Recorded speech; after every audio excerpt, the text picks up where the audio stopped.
Di depan apotek rumah sakit, seorang anak kecil duduk memeluk tas lusuh, diam seperti menahan dunia. Tidak meminta, tidak menangis, hanya menatap lantai dengan mata yang kelelahan. Dokter Arman hampir lewat begitu saja, sampai ia melihat bibir anak itu kering dan tangannya gemetar. Hari itu, satu langkah kecil sang dokter berubah menjadi keputusan yang mengguncang hidup mereka. Sebelum kita mulai, tulis di kolom komentar dari kota mana kamu menonton. Pagi di kota kecil itu selalu dimulai dengan suara sepeda motor, pedagang sayur yang memanggil pelanggannya, dan aroma kopi yang keluar dari warung di ujung jalan. Di dekat pasar, ada rumah sakit yang tidak terlalu besar, tapi jadi tempat bergantung banyak orang, buruh harian, ibu-ibu, sopir angkot, sampai anak sekolah yang kadang demam mendadak. Di tempat itulah Dokter Arman bekerja. Usianya sekitar 40 tahun, wajahnya tegas, dan langkahnya selalu cepat, seolah ia punya janji dengan waktu. Ia bukan dokter yang suka banyak gaya. Bajunya rapi, tas kerjanya sederhana, dan ia lebih sering terlihat menunduk memperhatikan berkas daripada tertawa keras di lorong. Orang-orang mengenalnya sebagai dokter yang disiplin dan teliti. Kalau memeriksa pasien, ia fokus, tidak asal bicara, dan tidak menyepelekan keluhan sekecil apapun. Namun di balik ketegasannya, ada kebiasaan yang jarang disadari.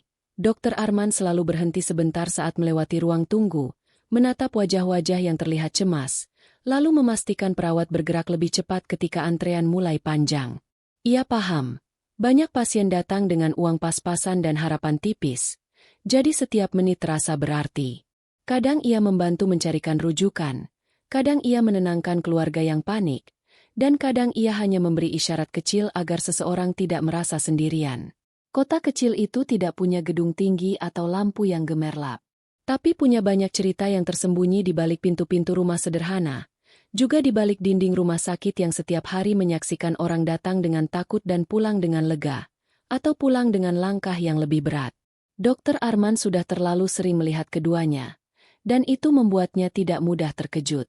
Meski begitu, ada satu hal yang tidak pernah hilang dari dirinya, rasa tanggung jawab yang kuat, seperti seseorang yang percaya bahwa pekerjaan menolong orang bukan sekadar tugas, melainkan cara menjaga hidup tetap punya arti.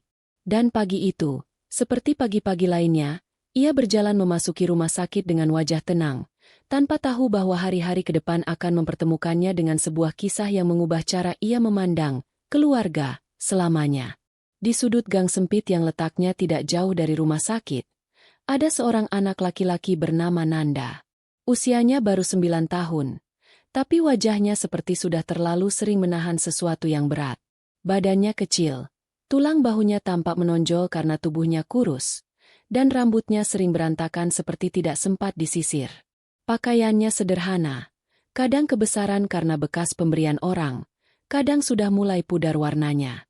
Namun yang paling mudah terlihat adalah matanya. Mata anak kecil yang seharusnya lincah dan ceria, tapi kini lebih sering kosong, seolah tiap hari ia belajar untuk kuat tanpa tahu caranya. Nanda tinggal di sebuah rumah kontrakan yang dindingnya tipis dan catnya mengelupas. Kontrakan itu sebenarnya bukan tempat yang nyaman, tapi dulu ketika ayah dan ibunya masih ada, rumah kecil itu terasa hangat. Ada suara piring beradu saat ibunya memasak. Ada suara ayahnya yang pulang membawa senyum meski badan lelah. Di ruang sempit itu, Nanda pernah merasa hidupnya aman, meski serba pas-pasan. Namun semuanya berubah ketika sakit datang bertahap seperti air yang merembes pelan, lalu tiba-tiba menjadi banjir yang tak bisa ditahan. Ayah Nanda jatuh sakit lebih dulu. Awalnya hanya batuk yang tak kunjung sembuh, lalu tubuhnya makin lemah, dan wajahnya tampak pucat setiap hari. Ibunya berusaha tetap kuat, bekerja apa saja yang bisa dilakukan, tapi kelelahan membuatnya ikut jatuh sakit. Rumah sakit menjadi tempat yang sering mereka datangi, bukan untuk sekali dua kali, melainkan berulang-ulang, sampai Nanda hafal bau antiseptik dan suara langkah kaki di lorong. Pada akhirnya, sakit itu menang. Ayah Nanda pergi lebih dulu, meninggalkan duka yang membuat rumah kontrakan terasa sunyi. Tidak lama setelah itu, ibunya menyusul, seakan tubuhnya tidak sanggup hidup tanpa pasangan yang selama ini jadi sandaran. Sejak saat itu, Nanda benar-benar sendirian. Tidak ada lagi tangan yang mengusap kepalanya saat ia takut. Tidak ada lagi suara yang memanggil namanya dari dapur. Tetangga sempat membantu sebisanya. Tapi mereka juga punya hidup dan beban masing-masing. Keluarga jauh ada, namun tidak pernah benar-benar datang. Yang tersisa hanya Nanda dan barang-barang kecil peninggalan orang tuanya. Sebuah tas lusuh, beberapa foto yang mulai pudar, serta selembar kenangan yang ia simpan rapat seperti harta paling mahal. Di usia yang seharusnya masih memikirkan permainan, Nanda justru belajar bertahan, dengan cara yang terlalu sunyi untuk anak sekecil itu. Hari-hari Nanda berjalan seperti langkah yang terseret. Pagi datang tanpa semangat, siang berlalu tanpa tujuan yang jelas, dan malam terasa paling panjang karena sunyi di dalam rumah kontrakan itu seperti menekan dada. Nanda bangun ketika suara orang-orang mulai ramai di luar. Tapi ia tidak punya alasan kuat untuk cepat-cepat berdiri. Tidak ada yang memanggilnya sarapan. Tidak ada yang mengingatkan agar ia mandi dan rapi. Ia sering duduk lama di tepi kasur tipis, menatap lantai, lalu baru bergerak setelah merasa perutnya benar-benar perih. Makan adalah masalah paling sering muncul. Kadang ada tetangga yang mengirim sepiring nasi, kadang hanya sisa lauk yang sudah dingin. Namun Nanda tidak pernah berani meminta. Ia takut dianggap merepotkan, takut dibentak, dan takut wajah orang berubah tidak sabar. Karena itu, ia memilih diam. Kalau tidak ada yang memberi, ia menahan lapar dengan minum air putih berkali-kali. Pernah suatu hari ia mencoba mencari botol bekas untuk dijual, tapi hasilnya tidak seberapa, hanya cukup untuk membeli gorengan 1-2. Ia memakannya pelan, seolah jika dimakan lambat, rasa lapar bisa tertipu lebih lama. Di rumah kontrakan, Nanda menjaga satu benda yang paling ia sayangi. Sebuah tas kecil yang sudah lusuh, peninggalan ibunya. Tas itu tidak berharga bagi orang lain, tapi bagi Nanda, benda itu seperti pintu menuju masa lalu. Di dalamnya ada sapu tangan kecil, foto keluarga yang sudutnya mulai rusak, dan selembar kertas berisi catatan belanja ibunya yang tulisannya masih jelas. Nanda sering membuka tas itu saat malam tiba. Ia menatap foto ayah dan ibunya, lalu memeluk tas itu erat-erat, seakan pelukan itu bisa menggantikan pelukan yang sudah tidak ada. Yang paling berat bukan hanya lapar, melainkan rasa takut.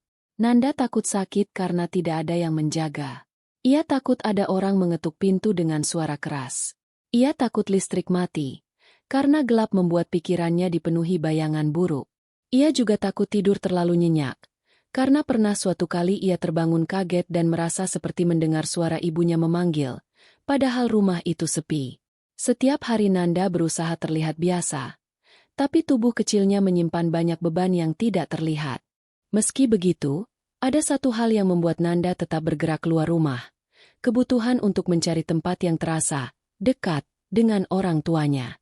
Karena di rumah kontrakan itu, semua sudut mengingatkan pada kehilangan. Sedangkan di luar, meski dingin dan keras, setidaknya ada udara, ada orang lewat, dan ada harapan kecil bahwa ia tidak akan sepenuhnya hilang dari perhatian dunia. Suatu pagi yang udaranya masih dingin dan langitnya pucat, Dr. Arman melangkah keluar dari area parkir rumah sakit menuju pintu depan, melewati deretan kios kecil yang biasa buka lebih awal. Di samping apotek yang catnya mulai kusam, ia melihat seorang anak duduk sendirian di atas bangku kayu. Anak itu tidak menangis, tidak juga meminta-minta, hanya duduk dengan punggung sedikit membungkuk dan tangan meremas tali tas kecil lusuh yang seolah tidak pernah lepas dari pelukannya.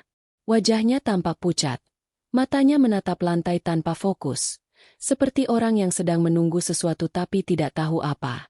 Di sekelilingnya, orang dewasa lalu lalang, ada yang terburu-buru membeli obat, ada yang membawa map hasil pemeriksaan, ada yang tampak kesal karena antrean panjang. Namun anak itu seperti tidak termasuk dalam keramaian.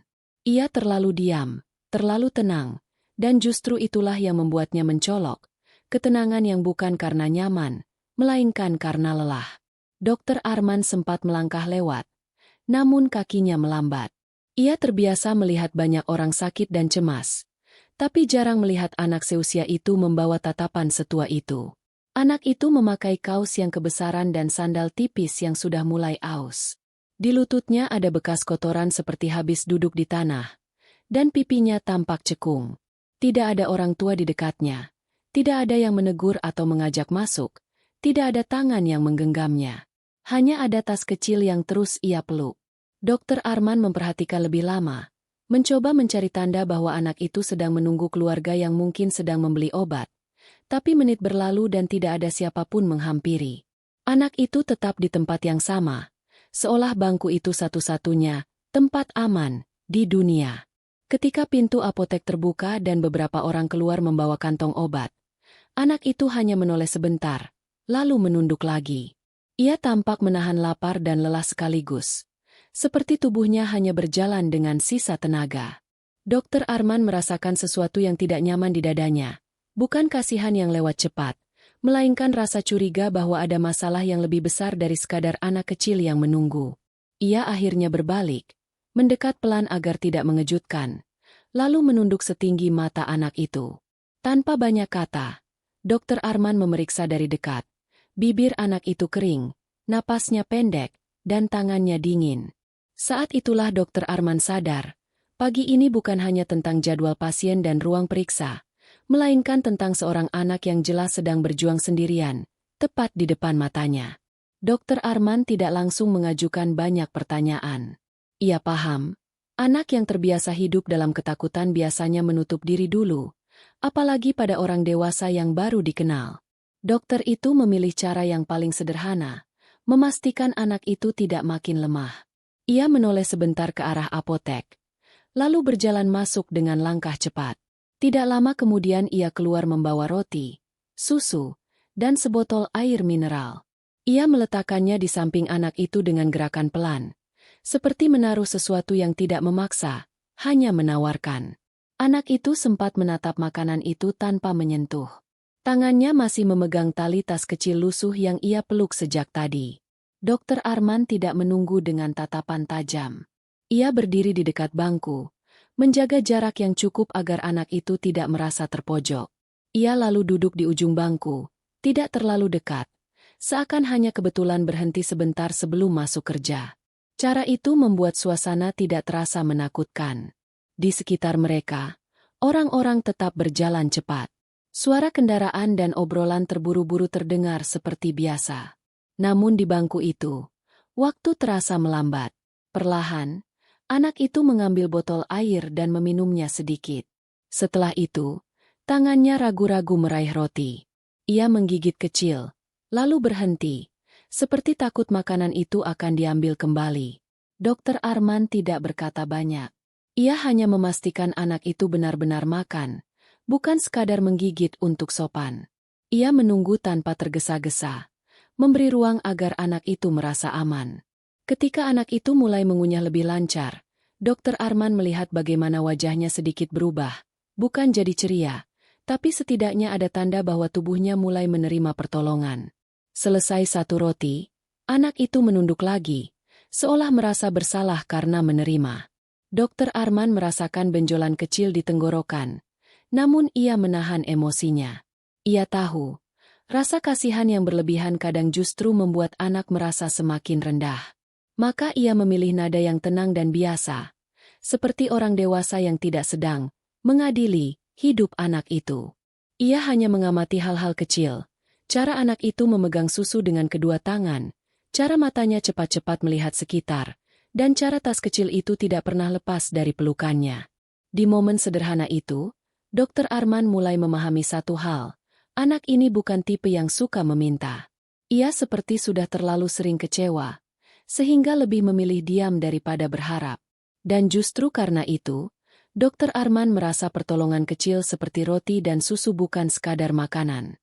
Itu adalah sinyal pertama bahwa masih ada orang yang mau berhenti sejenak, melihatnya sebagai manusia kecil yang layak ditolong, bukan beban, bukan gangguan. Pagi itu, tanpa banyak kata, hubungan mereka mulai terbuka dari sesuatu yang sangat sederhana. Makan, tenang, dan tidak dipaksa. Setelah pagi itu, Dokter Arman mulai sering melihat Nanda berada di sekitar rumah sakit, seolah tempat itu menjadi titik yang selalu ia cari ketika tidak tahu harus kemana. Kadang Nanda duduk di bangku yang sama dekat apotek. Kadang berpindah ke sisi pos satpam agar tidak kehujanan atau kepanasan. Ia tidak mengganggu orang, tidak berteriak, tidak membuat keributan. Nanda hanya hadir seperti bayangan kecil yang mencoba bertahan di tengah lalu lalang orang dewasa. Namun keberadaannya selalu terasa, karena ia terlalu sendirian untuk diabaikan. Dokter Arman tidak langsung membawa banyak hal atau memberi janji besar. Ia memilih langkah kecil yang konsisten. Sesekali ia menyapa Nanda saat lewat, menanyakan apakah sudah makan, lalu menitipkan sesuatu yang sederhana, sepotong roti, buah, atau air minum.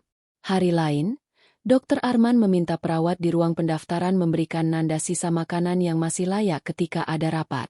Bukan untuk membuat Nanda bergantung, melainkan agar anak itu tidak terus-menerus menahan lapar.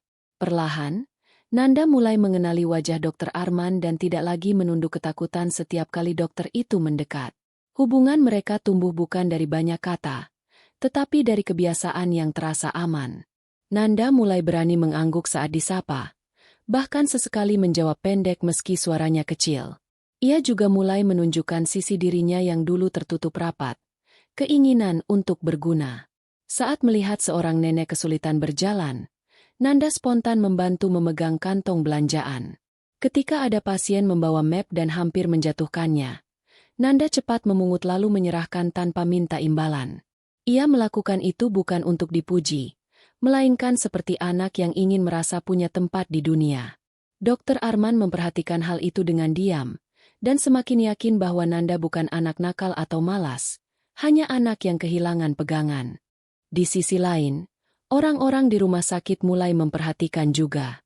Satpam yang biasanya galak jadi lebih lunak saat melihat Nanda duduk tenang. Beberapa perawat sempat menegur dengan lembut agar Nanda tidak terlalu dekat pintu IGD. Ada pula yang diam-diam menyelipkan biskuit ke tangan kecilnya. Tapi Nanda tetap hati-hati. Ia menerima dengan sopan, lalu menyimpan sebagian untuk nanti, seolah ia tidak yakin bantuan itu akan selalu ada besok. Kebiasaan menyimpan itu menunjukkan betapa hidupnya selama ini penuh ketidakpastian. Dokter Arman melihat perubahan kecil itu sebagai sesuatu yang penting. Nanda mulai tidak terlalu gemetar ketika diajak bicara. Matanya sesekali menatap, meski cepat kembali menunduk. Anak itu masih memeluk tas lusuhnya, namun tubuhnya tidak lagi sekaku hari pertama. Dari hari ke hari, Dokter Arman makin sadar, Nanda bukan hanya butuh makanan atau perhatian sesaat. Anak itu sedang mencari sesuatu yang lebih besar, rasa aman, rasa diterima, dan kepastian bahwa ia tidak akan ditinggalkan lagi. Dan tanpa disadari, Dokter Arman pun mulai terikat. Bukan karena kewajiban sebagai dokter, tapi karena hatinya perlahan menolak untuk membiarkan Nanda tetap sendirian. Suatu siang, ketika panas mulai menurun dan angin membawa debu dari jalanan, Dokter Arman menemukan Nanda duduk di tempat yang agak tersembunyi, dekat taman kecil di sisi rumah sakit. Anak itu tidak seperti biasanya. Wajahnya terlihat lebih murung, dan tangannya memegang tas lusuhnya lebih erat. Dokter Arman tidak memaksanya bercerita, tetapi ia duduk tidak jauh dari sana, seolah sedang beristirahat sebentar dari kesibukan. Beberapa menit berlalu dalam diam yang tidak menekan. Baru setelah suasana terasa cukup aman, Nanda mulai membuka mulut dengan suara pelan, seperti takut kata-katanya akan memecah sesuatu. Nanda mengaku tidak datang ke rumah sakit hanya karena lapar, atau karena tidak punya tempat duduk. Ia datang karena rumah sakit itu adalah tempat terakhir ia melihat ayah dan ibunya dalam keadaan masih bisa ia sentuh. Ia ingat jelas lorong panjang dengan lampu putih yang dingin, suara roda ranjang yang berderit, dan wajah ibunya yang berusaha tersenyum meski matanya bengkak. Ia juga ingat bagaimana ayahnya dulu menggenggam tangannya sebentar, lalu melepas dengan napas yang berat. Setelah itu, semuanya menjadi cepat dan membingungkan. Banyak orang dewasa bicara dengan bahasa yang tidak ia mengerti. Ada yang menenangkan, ada yang menyuruhnya sabar, dan ada yang terlihat menahan air mata. Namun yang paling diingat Nanda adalah perasaan kosong yang datang setelahnya. Seperti dunia mendadak terlalu sunyi. Bagi Nanda, rumah sakit itu seperti menyimpan jejak orang tuanya. Ia merasa, selama ia masih bisa duduk di dekat gedung itu, ia belum sepenuhnya kehilangan mereka. Ada rasa aneh yang sulit dijelaskan, sakit karena teringat, tetapi juga sedikit tenang karena merasa dekat. Di rumah kontrakan, semua sudut terasa menyesakkan. Kasur, pintu, Dan dapur kecil seakan mengingatkan bahwa dulu ada suara ibunya. Lalu tiba-tiba tidak ada lagi. Sedangkan di sekitar rumah sakit, Nanda setidaknya bisa melihat orang-orang hidup, bergerak, dan pulang bersama keluarga. Meski itu membuat dadanya nyeri, itu juga membuatnya sadar bahwa ia masih ada di dunia yang sama, tidak terperangkap sendirian di rumah yang sepi. Nanda juga menyimpan rasa bersalah yang diam-diam ia pikul. Ia merasa seharusnya ia bisa berbuat sesuatu untuk ayah dan ibunya, padahal ia hanya anak kecil. Ia sering memutar-mutar ingatan, mencari bagian yang bisa ia ubah, seakan kalau ia menemukan jawabannya, rasa sakit itu bisa berkurang. Kadang ia terbangun malam-malam, lalu duduk sambil memeluk tas lusuh itu, membayangkan wajah ibunya dan berharap semuanya hanya mimpi. Tetapi kenyataannya selalu kembali sama. Pagi datang, dan ia tetap sendiri. Mendengar itu, Dokter Arman makin memahami alasan Nanda seperti melekat pada rumah sakit. Ini bukan sekadar kebiasaan, tetapi bentuk bertahan yang paling mampu dilakukan anak itu. Rumah sakit menjadi tempat Nanda menahan rindu sekaligus ketakutan. Tempat ia berharap ada sisa kehangatan dari orang tuanya yang masih menempel di dinding-dindingnya. Dan bagi Dokter Arman, pengakuan itu bukan cerita biasa. Itu tanda bahwa Nanda mulai percaya, membuka sedikit pintu hatinya. Di saat yang sama, Dokter Arman mulai sadar bahwa pertolongan yang dibutuhkan Nanda bukan hanya soal hari ini. Ini tentang masa depan seorang anak yang hampir kehilangan semuanya, tetapi masih berusaha berdiri, meski kakinya gemetar. Masalah Nanda ternyata tidak berhenti pada kesepian dan lapar. Setelah beberapa hari, kabar yang paling ditakutinya akhirnya datang juga, pelan tapi pasti. Pemilik kontrakan mulai sering mengetuk pintu. Suaranya keras dan tidak sabar. Awalnya hanya menanyakan kapan uang sewa dibayar. Lalu berubah menjadi peringatan. Lalu menjadi ancaman yang membuat tubuh Nanda kaku setiap kali mendengar langkah kaki di depan rumah. Nanda tidak berani membuka pintu cepat-cepat. Ia menunggu sampai suara itu pergi. Lalu mengintip dari celah jendela dengan napas yang tertahan. Di dalam rumah kontrakan itu, Nanda sebenarnya sudah mencoba bertahan.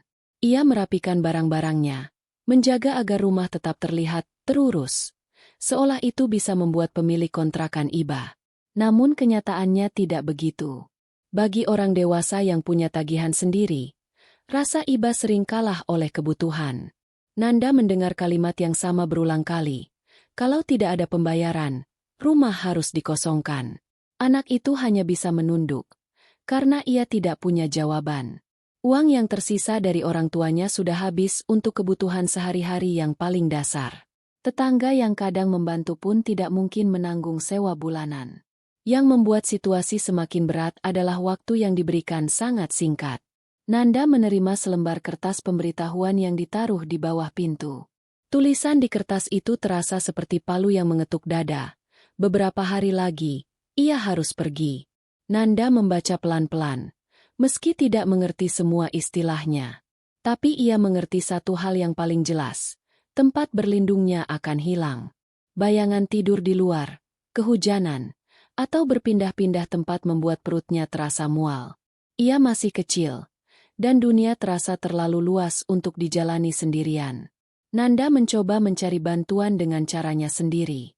Ia mendatangi rumah tetangga yang paling dekat dan hanya bisa berkata pendek bahwa ia takut diusir. Tetangga itu menatap sedih, lalu menghela napas panjang.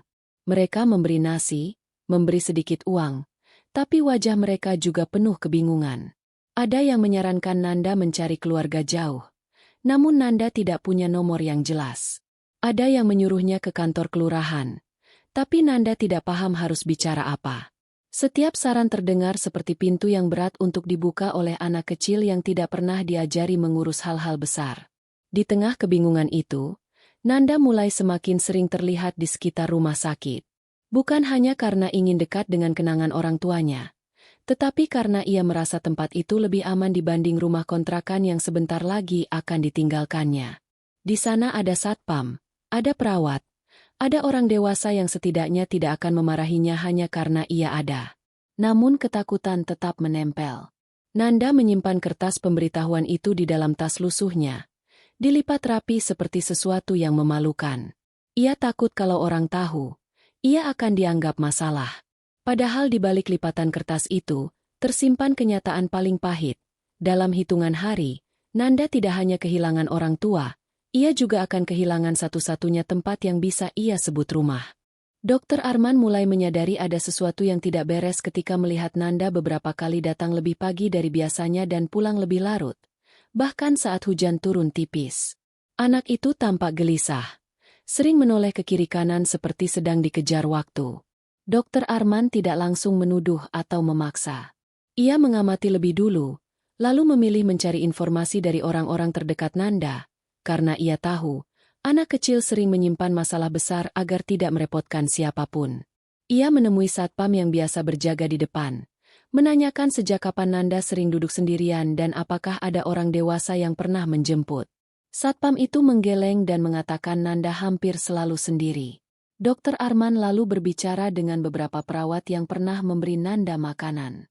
Dari percakapan singkat itu, Dokter Arman mendapat gambaran bahwa Nanda memang anak yang sopan dan tidak macam-macam, tapi jelas terlihat sedang kekurangan dan menyimpan ketakutan. Ada yang bilang Nanda pernah terlihat memegang kertas dan menatapnya lama, lalu buru-buru menyimpannya saat ada orang datang. Itu membuat Dokter Arman semakin yakin, ada urusan yang lebih besar daripada sekadar tidak punya uang makan. Dokter Arman kemudian mendatangi lingkungan tempat Nanda tinggal. Ia tidak membawa rombongan. Tidak juga membuat suasana heboh. Ia datang seperti orang dewasa biasa yang ingin bertanya. Di gang itu, ia melihat rumah kontrakan yang sederhana dan tampak kusam. Beberapa tetangga mengenali Nanda dan langsung paham maksud kedatangan Dokter Arman. Mereka bercerita pelan. Nanda benar-benar sendirian, keluarga jauh tidak pernah terlihat, dan pemilik kontrakan sudah beberapa kali menagih sewa. Dari sana Dokter Arman baru tahu bahwa ancaman pengusiran itu nyata dan waktunya dekat. Mendengar itu, Dokter Arman merasa dadanya seperti ditarik. Bukan hanya karena sedih, tetapi karena ia sadar, jika terlambat bergerak, Nanda bisa benar-benar hilang dari jangkauan. Ia mencoba jalur yang lebih resmi. Dokter Arman menghubungi kantor setempat untuk menanyakan prosedur bantuan bagi anak yatim piatu. Ia bertanya soal data keluarga, kemungkinan wali, dan langkah-langkah perlindungan anak. Namun jawaban yang ia terima tidak semudah yang dibayangkan. Banyak hal butuh waktu, butuh berkas, butuh penanggung jawab, dan butuh proses yang panjang. Sementara Nanda tidak punya kemewahan waktu. Anak itu butuh solusi sekarang, bukan nanti. Dokter Arman juga mencoba mencari jejak keluarga Nanda dari catatan alamat yang disebut tetangga. Ia mencari nomor, menanyakan pada beberapa orang, namun hasilnya tetap kabur. Ada yang bilang keluarga jauhnya merantau, ada yang bilang hubungan mereka sudah lama renggang. Semua jawaban berputar tanpa kepastian.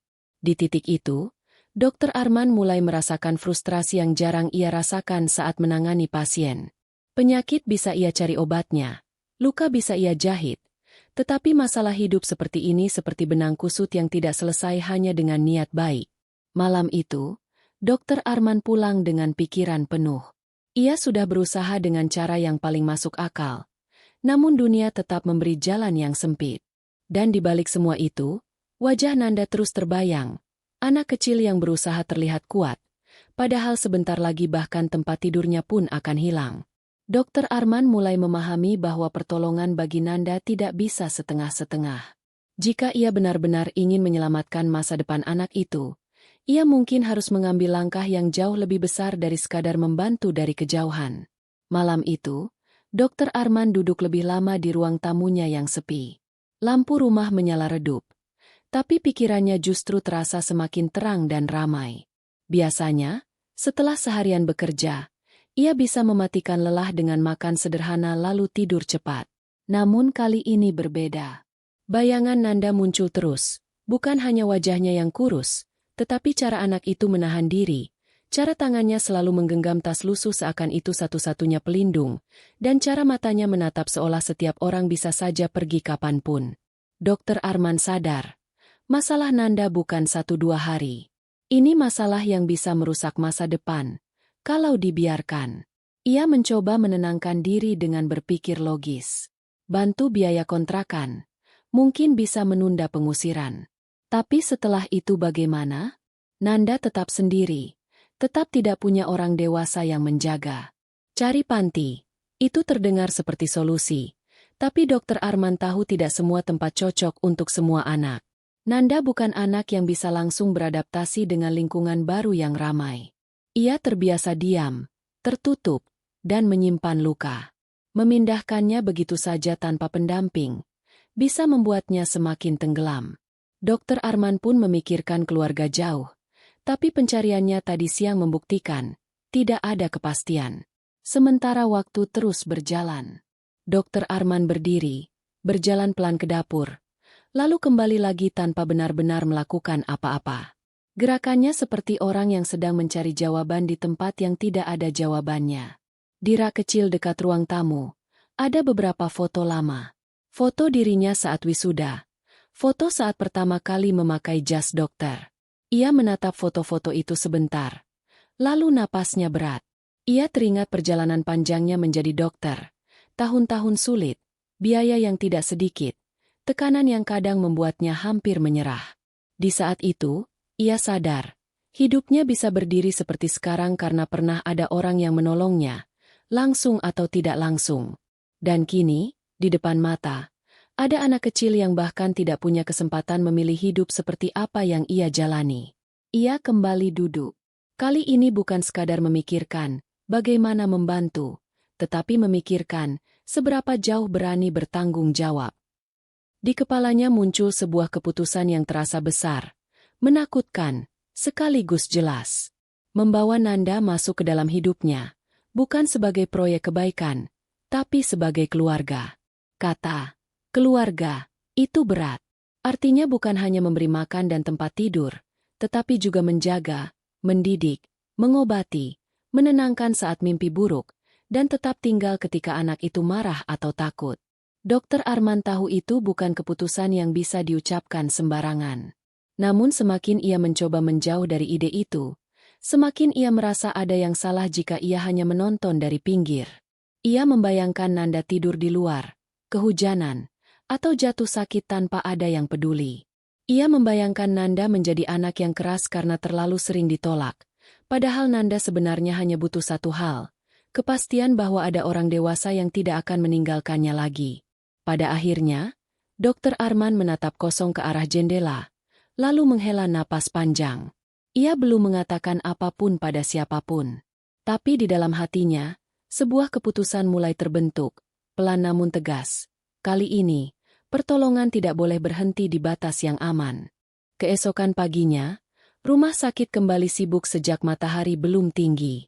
Pasien berdatangan, antrean mulai mengular, dan suara panggilan petugas terdengar silih berganti. Di tengah rutinitas itu, ada satu hal yang terasa janggal. Nanda tidak terlihat di bangku dekat apotek seperti biasanya. Dokter Arman sempat mengira anak itu mungkin sedang berusaha mencari makan di tempat lain, tetapi perasaan tidak enak membuatnya bertanya pada satpam. Satpam itu menoleh ke arah pos kecilnya, lalu menunjuk ke sisi belakang, tempat orang biasanya berteduh. Dokter Arman berjalan cepat ke sana. Di dekat pos satpam, Nanda terbaring lemas di atas bangku panjang. Wajahnya pucat, bibirnya kering, dan napasnya pendek. Tubuhnya menggigil meski pagi tidak terlalu dingin. Tas kecil lusuh itu masih menempel di dadanya, dipeluk seperti pelampung terakhir. Saat Dokter Arman menyentuh keningnya, panasnya terasa jelas. Anak itu demam tinggi. Nanda berusaha membuka mata, tetapi kelopak matanya berat. Ia seperti ingin terlihat kuat, tetapi tubuhnya sudah menyerah lebih dulu. Dokter Arman memanggil perawat dan meminta agar Nanda segera dibawa ke ruang pemeriksaan. Ia mengangkat Nanda dengan hati-hati, seperti mengangkat sesuatu yang rapuh. Di sepanjang lorong, beberapa orang menoleh. Ada yang berbisik, ada yang tampak iba. Namun Dokter Arman tidak peduli pada tatapan. Fokusnya hanya satu, memastikan anak itu selamat. Di ruang periksa, Nanda dicek tekanan darah, suhu, dan kondisinya. Ternyata bukan hanya demam. Nanda juga terlihat lemas karena kurang makan dan kurang tidur. Tubuh kecilnya seperti tidak punya cadangan lagi. Saat dipasang selimut dan diberi cairan, Nanda sempat menggeliat kecil, lalu menoleh ke arah Dokter Arman dengan mata yang basah. Anak itu tidak menangis keras, tapi air matanya mengalir pelan. Dengan suara yang nyaris tidak terdengar, Nanda mengucapkan kalimat yang membuat dada Dokter Arman seperti tertusuk. Nanda takut disuruh pergi, takut ditinggal, takut sendirian. Kata-kata itu sederhana, tetapi beratnya seperti batu. Itu bukan keluhan manja, melainkan ketakutan yang sudah lama disimpan, lalu pecah saat tubuhnya benar-benar tidak sanggup lagi. Dokter Arman menahan napas. Ia melihat tangan Nanda yang kecil menggenggam tas lusuh itu, seolah tanpa itu ia akan hilang. Di saat itu, Dokter Arman sadar, Nanda bukan hanya butuh obat untuk demamnya. Ia butuh rasa aman yang tidak bisa dibeli dari apotek. Ia butuh tempat pulang, bukan sekadar tempat duduk sementara. Dokter Arman duduk di samping ranjang, memerhatikan wajah anak itu yang kelelahan, lalu menggenggam tangannya sebentar agar Nanda merasa ada orang dewasa yang benar-benar hadir. Di tengah suara mesin dan langkah kaki petugas, ruangan itu terasa berbeda bagi Dokter Arman. Ia seperti melihat sesuatu yang selama ini ia hindari, kenyataan bahwa seorang anak bisa runtuh bukan karena lemah, tetapi karena terlalu lama memikul hidup sendirian. Dan di hadapannya, Nanda sedang runtuh. Bukan untuk meminta banyak hal, melainkan hanya meminta satu hal yang paling dasar, jangan ditinggalkan lagi. Setelah pemeriksaan selesai dan obat penurun panas mulai bekerja, Nanda akhirnya tertidur. Napasnya masih berat, tetapi tidak lagi sesak seperti tadi. Dokter Arman tidak langsung pergi. Ia memilih duduk di kursi dekat ranjang, menunggu sampai wajah Nanda terlihat lebih tenang. Di luar ruangan, aktivitas rumah sakit tetap berjalan, namun di dalam ruangan itu suasananya seakan lebih sunyi. Dokter Arman menatap anak kecil itu lama, melihat betapa tipisnya selimut yang menutup tubuhnya, betapa kecilnya tangan yang tadi menggigil. Ia merasa marah pada keadaan yang membuat anak seusia itu harus berjuang sendirian. Tas kecil lusuh milik Nanda diletakkan di sisi bantal. Dokter Arman sempat mengangkatnya perlahan, bukan untuk menggeledah, tetapi untuk memastikan tidak mengganggu posisi tidur. Saat tas itu terbuka sedikit, Dokter Arman melihat ujung foto yang sudah pudar dan selembar kertas terlipat rapi. Ia tidak buru-buru membacanya. Ia hanya menutup tas itu lagi dan menaruhnya dengan hati-hati, seolah barang itu adalah bagian dari tubuh Nanda sendiri. Dokter Arman memahami, benda-benda kecil seperti itu bukan sekadar barang, tetapi pegangan terakhir yang membuat Nanda merasa masih punya keluarga. Beberapa perawat masuk untuk memeriksa kondisi Nanda. Salah satu dari mereka berbisik bahwa anak itu sering terlihat kelaparan dan sering duduk sendirian. Ada nada iba yang tidak bisa disembunyikan. Dokter Arman mengangguk, namun wajahnya tegang. Ia tahu, rasa iba dari banyak orang tidak akan cukup kalau tidak ada keputusan nyata. Setelah perawat keluar, Dokter Arman menarik napas panjang. Ia mencoba menimbang lagi semua kemungkinan yang sudah ia pikirkan semalam. Bantuan sementara, tempat penampungan, atau menunggu proses resmi yang panjang. Namun melihat Nanda terbaring lemah, semua pilihan itu terasa terlalu lambat dan terlalu berjarak. Saat Nanda bergerak kecil dalam tidurnya, bibirnya seperti berbisik tanpa suara, seakan sedang memanggil seseorang yang tidak ada. Dokter Arman merasakan dadanya sesak. Ia paham, ada luka yang tidak kelihatan di tubuh Nanda. Luka karena kehilangan, luka karena ketakutan, luka karena harus dewasa sebelum waktunya. Dokter Arman menyadari bahwa selama Nanda tidak punya rumah yang aman dan orang yang tetap tinggal, luka itu akan terus terbuka, meski demamnya sembuh hari ini. Di momen itu, Dokter Arman mengambil keputusan yang selama ini hanya berputar-putar di pikirannya. Keputusan itu bukan muncul karena emosi sesaat, tetapi karena ia melihat kenyataan dengan jelas. Jika ia hanya membantu dari jauh, Nanda akan kembali ke ketidakpastian yang sama. Dokter Arman menggenggam ujung selimut, lalu menatap wajah Nanda sekali lagi dengan tekad yang mulai mengeras. Ia ingin Nanda punya masa depan yang jelas, sekolah, makan yang cukup, dan rumah yang tidak membuatnya waspada setiap malam. Dokter Arman berdiri pelan, keluar dari ruangan, lalu berjalan ke meja administrasi dengan langkah mantap. Ia mulai bertanya tentang prosedur perlindungan anak, tentang langkah-langkah yang harus dilakukan untuk memastikan Nanda tidak terlantar lagi. Ia tidak bicara panjang, tidak juga mencari pujian. Yang ia cari hanya satu, jalan yang resmi dan benar, agar keputusan yang ia ambil tidak setengah-setengah. Ketika kembali menengok Nanda yang masih tidur, Dr. Arman merasa seperti sedang membuat sebuah janji yang tidak diucapkan keras, tetapi akan ia pegang, apapun konsekuensinya. Ketika Dr. Arman mulai mengurus langkah resmi agar Nanda tidak terlantar, ia diminta melengkapi data dasar, identitas anak, riwayat orang tua, alamat terakhir, dan catatan medis keluarga bila ada. Proses itu membuatnya harus membuka arsip lama rumah sakit, termasuk berkas pasien yang pernah dirawat beberapa tahun sebelumnya. Dr. Arman awalnya mengira ini hanya pekerjaan administratif yang melelahkan, tetapi sebuah nama di layar komputer mendadak membuatnya terpaku.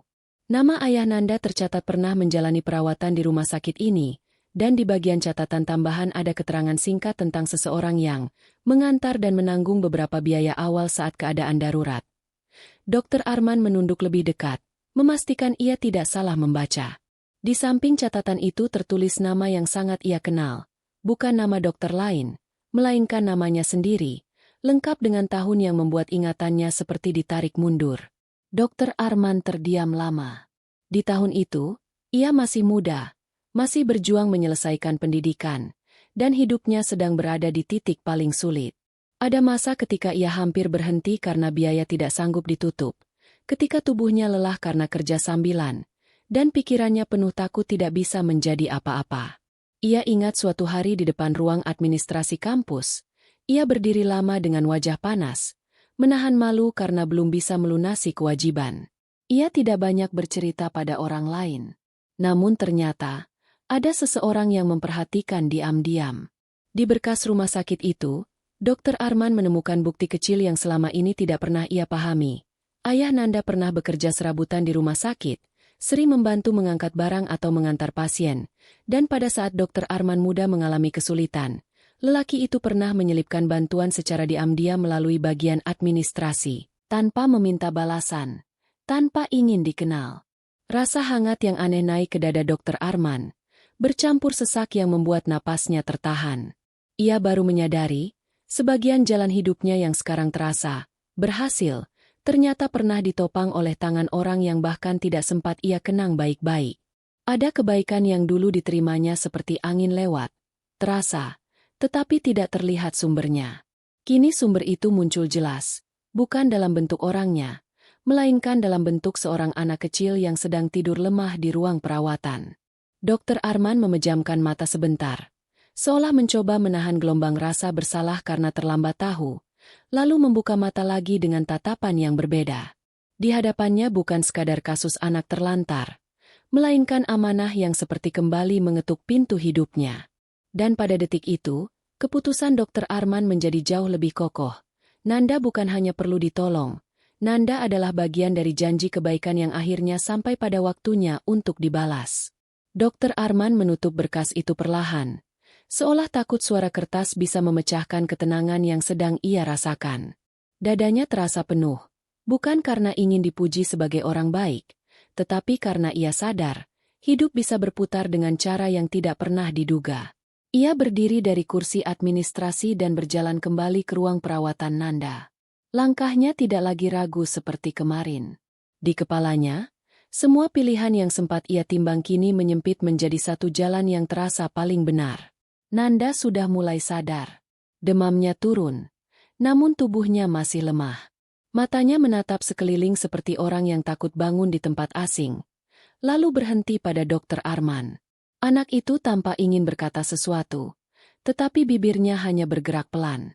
Ia masih memeluk tas lusuhnya, seakan itu satu-satunya yang membuatnya yakin ia tidak sedang bermimpi. Dr. Arman mendekat, lalu duduk di tepi kursi dekat ranjang, menjaga wajahnya tetap tenang agar Nanda tidak semakin takut. Ia tidak membanjiri Nanda dengan banyak pertanyaan atau nasihat. Ia memilih kalimat-kalimat yang sederhana, agar bisa dipahami dan bisa dipercaya. Dengan suara pelan, Dr. Arman menjelaskan bahwa Nanda tidak perlu kembali ke ketidakpastian yang sama. Ia mengatakan bahwa mulai hari itu, Nanda akan punya tempat yang jelas untuk pulang, sekolah yang jelas untuk dituju, dan orang dewasa yang akan memastikan kebutuhan dasarnya terpenuhi. Ia tidak menjanjikan hidup tanpa sedih, karena Dr. Arman tahu kehilangan orang tua tidak bisa hilang begitu saja. Tapi ia berjanji pada satu hal yang paling penting. Nanda tidak akan dibiarkan sendirian lagi. Kalimat itu membuat Nanda menatap lebih lama, seperti mencoba menilai apakah ini benar atau hanya kata-kata yang akan hilang setelah beberapa hari. Dr. Arman lalu mengambil tas kecil lusuh itu dan menaruhnya di tangan Nanda dengan hati-hati, seolah mengembalikan sesuatu yang sakral. Ia mengatakan bahwa foto ayah dan ibu Nanda tidak akan dihapus atau disembunyikan. Nanda tetap boleh rindu, tetap boleh menangis, tetap boleh mengingat. Dr. Arman tidak datang untuk menggantikan orang tua Nanda, tetapi untuk menjadi orang yang menjaga agar Nanda bisa melanjutkan hidup tanpa jatuh lebih dalam. Sikap itu membuat napas Nanda bergetar. Anak itu tidak langsung menangis keras, tetapi air matanya mengalir pelan, seperti bendungan yang retak sedikit demi sedikit. Di hari yang sama, Dr. Arman bergerak cepat mengurus prosedur adopsi dan perlindungan anak melalui jalur yang benar. Ia menghubungi pihak terkait, melengkapi dokumen, dan meminta pendampingan resmi. Ia juga mendatangi kontrakan Nanda, mengamankan barang-barang peninggalan orang tuanya, dan memastikan tidak ada yang hilang. Semua dilakukan tanpa banyak bicara, karena Dr. Arman tahu, keputusan besar harus dibuktikan dengan tindakan, bukan janji panjang. Di dalam hatinya, ada satu keyakinan yang kini tidak bisa digoyahkan. Kebaikan ayah Nanda dulu telah menolong Dr. Arman berdiri. Maka hari ini, Dr. Arman memilih menepati hutang kebaikan itu dengan cara yang paling nyata, membawa Nanda pulang, bukan sebagai beban, tetapi sebagai keluarga yang akhirnya menemukan tempatnya. Beberapa bulan berlalu, dan perubahan pada Nanda terlihat pelan tapi nyata. Tubuhnya mulai lebih berisi, pipinya tidak lagi cekung, dan matanya tidak lagi setajam dulu saat menatap orang dewasa. Di rumah Dr. Arman, Nanda punya kamar kecil yang rapi, dengan selimut bersih dan lampu tidur yang sengaja dibiarkan menyala redup agar ia tidak takut gelap. Pada awalnya, Nanda sering terbangun malam-malam, napasnya tersengal, lalu memeluk tas lusuhnya erat-erat. Dr. Arman tidak marah, tidak juga memaksa Nanda, cepat kuat. Ia hanya hadir, menepuk punggungnya pelan, lalu memastikan Nanda tahu bahwa pagi akan datang dan rumah itu tidak akan berubah menjadi tempat asing. Sekolah menjadi babak baru yang tidak mudah, tetapi juga membawa harapan. Nanda sempat takut bertemu teman-teman baru, takut ditanya soal orang tuanya, takut dianggap berbeda. Namun Dr. Arman menuntunnya dengan sederhana, menyiapkan seragam, mengantar sampai gerbang, dan menunggu beberapa menit sampai Nanda berani melangkah masuk. Hari demi hari, Nanda mulai punya rutinitas. Ia belajar, bermain, dan pulang dengan langkah yang perlahan semakin ringan. Tas lusuh peninggalan ibunya masih sering dibawa, bukan lagi karena takut, melainkan karena itu bagian dari dirinya yang ingin ia jaga. Yang paling menyentuh adalah cara Dr. Arman merawat kenangan orang tua Nanda. Ia tidak pernah melarang Nanda menyebut ayah ibunya. Di sebuah rak kecil, Dr. Arman menaruh foto keluarga Nanda dalam bingkai yang bagus. Ia juga mengajak Nanda berdoa dengan tenang, mengajarkan bahwa rindu itu wajar, dan air mata tidak membuat seseorang lemah. Pada suatu sore, Dr. Arman mengajak Nanda ke makam orang tuanya. Nanda menggenggam tas lusuhnya, berdiri lama di depan dua nisan itu, lalu menunduk dalam. Tidak ada teriakan, tidak ada drama berlebihan. Hanya napas kecil yang bergetar, dan air mata yang jatuh pelan. Setelah itu, Nanda menaruh bunga dan berbisik lirih, seolah akhirnya berani menyampaikan kabar yang selama ini ia simpan. Nanda sudah tidak sendirian. Di perjalanan pulang, Nanda tidak banyak bicara. Namun saat sampai rumah, ia menatap Dr. Arman dengan mata yang lembab dan wajah yang serius, lalu memeluk pinggangnya erat. Pelukan itu tidak lama, tapi cukup untuk membuat Dr. Arman memejamkan mata dan menarik napas panjang, menahan rasa sesak yang berubah menjadi syukur. Nanda tidak sedang meminta apa-apa. Anak itu hanya memastikan bahwa orang dewasa di depannya nyata, bukan bayangan yang akan hilang seperti sebelumnya. Dr. Arman membalas pelukan itu dengan tenang, menepuk punggung Nanda pelan, seolah berkata tanpa suara, Aku di sini. Aku tetap di sini. Sejak hari itu, Nanda perlahan belajar tersenyum tanpa merasa bersalah. Ia tetap merindukan ayah ibunya, tetapi ia tidak lagi terjebak dalam ketakutan. Dokter Arman pun memahami, keluarga bukan soal darah semata, melainkan soal keberanian untuk tinggal dan bertanggung jawab. Di kota kecil itu, rumah sakit masih ramai seperti biasa, gang sempit masih dipenuhi suara pedagang, dan kehidupan tetap berjalan. Namun bagi Nanda, dunia yang dulu terasa gelap kini punya satu cahaya yang stabil. Rumah, sekolah, dan tangan yang tidak akan melepasnya lagi. Dan untuk pertama kalinya setelah lama, Nanda bisa tidur dengan tenang. Memeluk tas lusuh itu bukan karena takut, melainkan karena ia akhirnya punya tempat aman untuk menyimpan rindu.